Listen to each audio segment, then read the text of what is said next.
اسی لیے اللہ کے رسول صلی اللہ علیہ وسلم کے جہاں اخلاق فاضلہ کا تذکرہ ہوا، اللہ کہتے ہیں فَبِمَا رَحْمَةٍ مِّنَ اللَّهِ لِنتَ لَهُمْ وَلَوْ كُنْتَ فَظًّا غَلِيظَ الْقَلْبِ لَانفَضُّوا مِنْ حَوْلِكَ۔ اللہ اپنے نبی سے کہتے ہیں یہ میرا بہت بڑا احسان اور کرم ہے آپ کے اوپر کہ میں نے آپ کو سخت دل نہیں بنایا، سخت مزاج نہیں بنایا، سخت زبان نہیں بنایا۔ جیسے آپ نرم ہیں ویسے ہی زبان آپ کی نرم ہے، آپ کا مزاج بھی نرم ہے، اور اس نرمی کی وجہ سے سارے لوگ آپ کے قریب آ جاتے ہیں۔ جو ایک مرتبہ آپ کی بات کو سن لیتا ہے، آپ کی بات کو مان لیتا ہے، وہ آپ کے پاس سے جانا نہیں چاہتا۔ جو آدمی آپ کے قریب آ گیا وہ اتنا قریب آ جاتا ہے کہ پھر آپ سے جدا نہیں ہونا چاہتا۔ باپ ہو، بیٹا ہو، شوہر ہو، بیوی ہو، سب کو چھوڑ دیتا ہے، لیکن آپ کی رفاقت چھوڑنے کے لیے تیار نہیں ہوتا ہے۔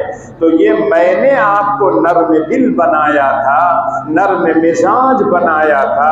اگر آپ سخت دل ہوتے، سخت زبان ہوتے، سخت مزاج ہوتے، لَانفَضُّوا مِنْ حَوْلِكَ۔ یہ جو صحابہ آپ کے پاس پروانے کی طرح جمع ہیں، یہ لوگ اس طرح سے جمع نہ ہوتے، لَانفَضُّوا مِنْ حَوْلِكَ، آپ کے پاس سے سب کے سب بھاگ جاتے۔ اس کے بعد اللہ کہتے ہیں فَاعْفُ عَنْهُمْ وَاسْتَغْفِرْ لَهُمْ وَشَاوِرْهُمْ فِي الْأَمْرِ۔ اللہ کہتے ہیں ان لوگوں کو معاف کر دیجیے، جن لوگوں نے آپ کے ساتھ غلط کام کیا ہے، جنہوں نے آپ کو ستایا ہے، جنہوں نے آپ کو تکلیفیں پہنچائی ہیں، فَاعْفُ عَنْهُمْ، صرف معاف مت کیجیے، وَاسْتَغْفِرْ لَهُمْ، اور ان کے لیے اللہ سے دعائے مغفرت کر دیجیے۔ اللہ سے کہہ دیجئے کہ جو مجھ کو جانتے نہیں تھے اس لیے مجھ کو ستایا ہے، اس لیے مجھ کو پریشان کیا ہے، اے اللہ ان کو معاف کر دے، ان کو صحیح راستے پر چلا دے۔ اور اس کے بعد آتا وَشَاوِرْهُمْ فِي الْأَمْرِ، اور ان سے مشورہ لیا کیجیے۔ جب آپ ان کو بلا کر مشورہ لیں گے تو یہ سمجھیں گے کہ اللہ کے رسول ہم سے ناراض نہیں ہیں، اللہ کے رسول تو ہم کو اپنا سمجھتے ہیں، اس لیے مشورے کے لیے بلائے ہیں۔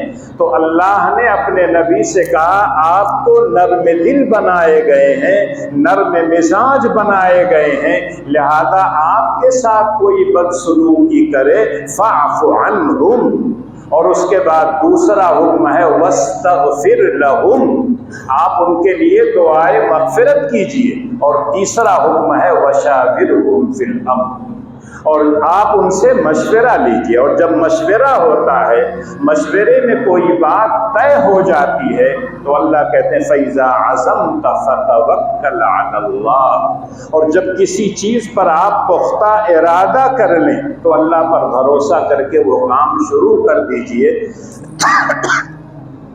اب دوسرے شبہات وغیرہ نہیں آنا چاہیے۔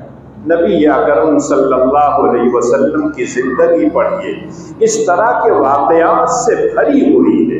صرف طائف کا واقعہ پڑھ لیجئے، اللہ کے رسول سیر و سیاحت کے لیے نہیں گئے تھے، اپنا سکہ جمانے کے لیے نہیں گئے تھے، اللہ کے رسول تو اس لیے گئے تھے کہ اللہ نے حکم دیا تھا لِتُنذِرَ أُمَّ الْقُرَىٰ وَمَنْ حَوْلَهَا، اے نبی اب آپ مکہ کو چھوڑیے، مکے کے آس پاس جو آبادیاں ہیں، جو لوگ اللہ کو جانتے نہیں ہیں، اللہ کے راستے پر چلتے نہیں ہیں، ان کو صحیح راستہ دکھائیے تاکہ وہ لوگ صراط مستقیم پر چلنے لگیں۔